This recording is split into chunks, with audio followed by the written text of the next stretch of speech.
Tale of Despereaux, Chapter 28, To the Castle. Years passed. Meg spent them scrubbing the kettle and tending the sheep and cleaning the hut and collecting innumerable, uncountable, extremely painful clouds to the ear. In the evening, spring or winter, summer or fall, Meg stood in the field as the sun set, hoping that the royal family would pass before her again. Gore, I would like to see that little princess another time, wouldn't I? And her little pony too, with his tippy-toed feet. This hope, this wish, that she would see the princess again, was lodged deep in Meg's heart. Lodged firmly right next to it was the hope that she, Despereaux, could someday become a princess herself.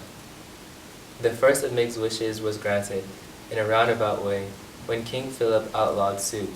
The king's men were sent out to deliver the grim news and to collect from the people of the kingdom of Dor their kettles, their spoons, and their bowls. Reader, you know exactly how and why this law came to pass, so you would not be as surprised as Uncle was when, one Sunday, a soldier of the king knocked on the door of the hut that Meg and Uncle and the sheep shared and announced that soup was against the law. "How's that?" said Uncle. "By royal order of King Philip," repeated the soldier. "I am sent here to tell you that soup has been outlawed in the kingdom of Dor. You will, by order of the king, never again consume soup, nor will you think of it or talk about it. And I, as one of the king's loyal servants, am here to take from you your spoons, your kettle, and your bowls." "But that can't be," said Uncle. "Nevertheless, it is. What'll we eat? And what'll we eat it with?" "Cake," suggested the soldier, "with a fork." "And wouldn't that be lovely," said Uncle, "if we could afford to eat cake?" The soldier shrugged. I'm only doing my duty. Please hand over your spoons, your bowls, and your kettle." Uncle grabbed hold of his beard. He let go of his beard and grabbed the hair on his head. "Unbelievable," he shouted. "I suppose next the king will be wanting my sheep and my girl, seeing as those are the only possessions I have left." "Do you own a girl?" said the soldier. "I do," said Uncle. "A worthless one, but still she is mine." "Ah," said the soldier, "that, I am afraid, is against the law too. No human may own another in the kingdom of Dor. But I paid for her fair and square with a good laying hen and a handful of cigarettes and a blood-red tablecloth." "No matter," said the soldier. "It is against the law to own another. Now you will hand her over to me, if you please, your spoons, your bowls, your kettle, and your girl.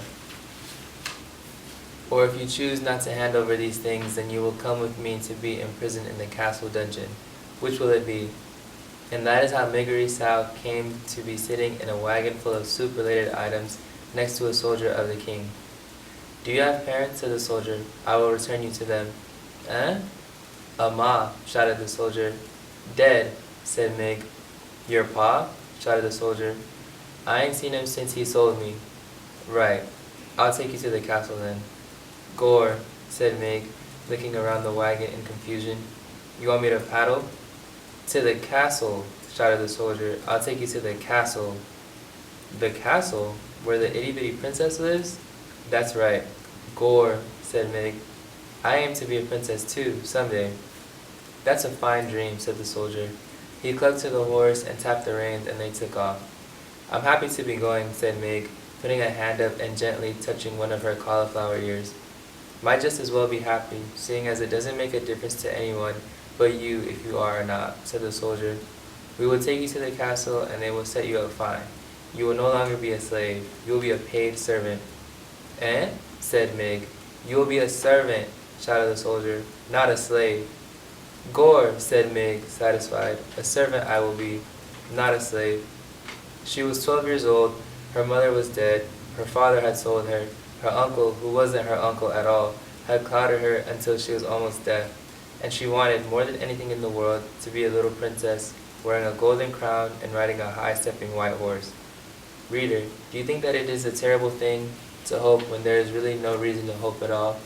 Or is it, as the soldier said about happiness, something that you might just as well do, since in the end, it really makes no difference to anyone but you?